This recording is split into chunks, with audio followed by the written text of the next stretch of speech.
something that's called degenerative disc disease. And it's something I've been looking to be able to clarify and explain to my patients a little bit.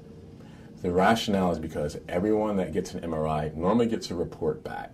And when you're going through that report, you see one of the things that states to you degenerative disc disease. And most of my patients say to themselves, oh my God, I have something that's degenerating on me.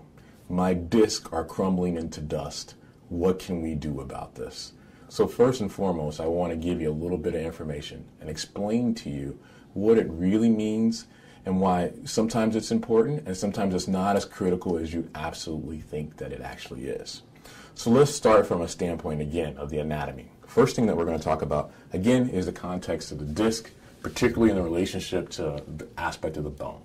So as you very well know, the spine is made up of multiple different entities, but basically the thing that's the repetitive thing over and over again is a component of the bone or the vertebral body or in between the aspect of the disc. Now the discs are a certain height and they act in a couple different things. The first of which is they act as a shock absorber. So when we apply pressure to the aspect of the disc and aspect of the spine, it's able to give us a little bit of give and take. That's fairly important and critical because we need that.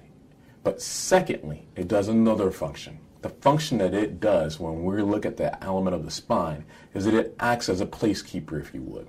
That disc has a certain height. That's important.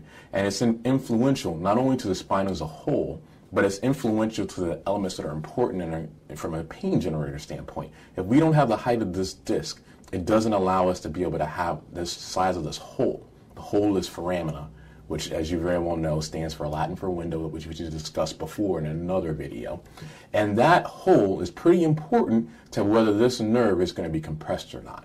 So we need to pay attention to the elements of this disc. So when we take a look at something that's called degenerative disc disease, one of the things that we see is really that critical distinction.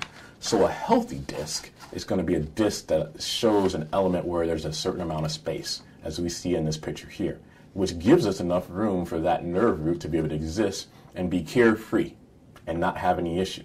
When we see a degenerative disc, what we see is that that spacing that's down in this area, in this region and here, is narrowed.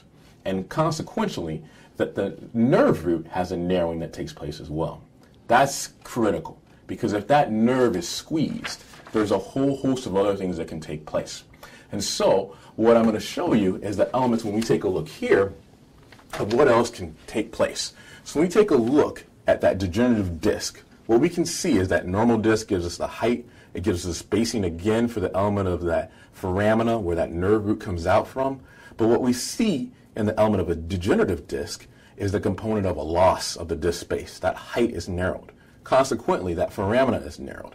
And so not only does that foramina narrow, it narrows the component of the nerve, which sometimes can compress the nerve root. Secondarily, the other thing that it can do is it can take that facet joint, which we talked about very briefly before, and also cause that joint to be out of alignment. It can be a shift. It can cause pain inherently, or it can cause other issues that take place. And so that's what we're concerned about. The disc isn't crumbling to dust. It isn't actually breaking down to the point where it just is necessarily no longer existing.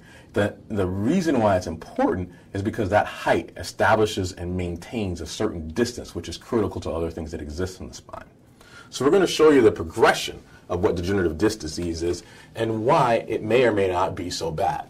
So there's a couple of different phases that takes place. When you read your MRI of your lumbar spine or thoracic spine or cervical spine, most frequently the radiologist will give you an idea about how far that progression is. Sometimes they don't, sometimes they will. What we'll do is normally when I talk to you in consultation is we'll show you what your pictures look like on the actual screen so you'll be able to get a better idea. There's a couple of different phases that exist. So when we take a look at the various different pictures, when we take a look at this picture, it gives us that context of what a normal disc looks like, and you guys should be able to pick this out now. If you're not paying attention, I may test you in the future, so to wake up. Okay, so what we're looking at is we can see the body, we can see the height of the disc, it's appropriate spacing. This first phase one is degenerative disc. You can barely tell the difference between the two. You have a little bit of narrowing that's present there, but it's not so significant that you would say, oh my gosh. The question is critical, and we can't see it in this picture, is to how much compression that we may or may not have of the nerve root. You can have simple degenerative disc disease, and it may not be that much different from what the textbook normal variant happens to be. But then we started getting into phase two, And in this component, you can see there's a clear difference. The disc is narrowed, and we started to have some osteophytic changes. And most people say when they look at their MRI, what the heck is osteophytic changes besides us putting extra money in the radiologist's pocket? So osteophytic changes are calcium deposits that are present within the element of the vertebral body that can also cause compression and some malalignment, if you would. So when we take a look, we can see in that picture that you start having that element of that osteophytes that are present. So then phase 3, which is really more the final phase that we have over here, is a complete, almost obliteration of the disc, which most people don't have. Sometimes it will be present, but not always. You can see the osteophytes have pretty much almost come in completely and caused you to have some degree of fusion that's in place. This obviously can give you some degree of pain because you're going to have probably a fair amount of compression that's applied to that nerve. So that's what we're talking about when we're looking at degenerative disc disease. There may be a whole scope of degeneration that may be taking place, and it's not necessarily you've had a disc that's crumbled into dust immediately, but you may just have just a narrowing of that disc. So the question is, what is it that you have, and how can we go about being able to help and aid that? Some therapeutics that we may be able to utilize is we may be able to give you some pain relievers that might be able to help that disc. We may be able to give you a potential injection that might be able to help ablate the pain that you may be having from there. There's some other surgical techniques that can be able to help and be able to intervene upon that process progressing. And there's some other techniques that are a little bit more advanced that can also deal with that pain if the surgical techniques aren't actually being able to treat the problem.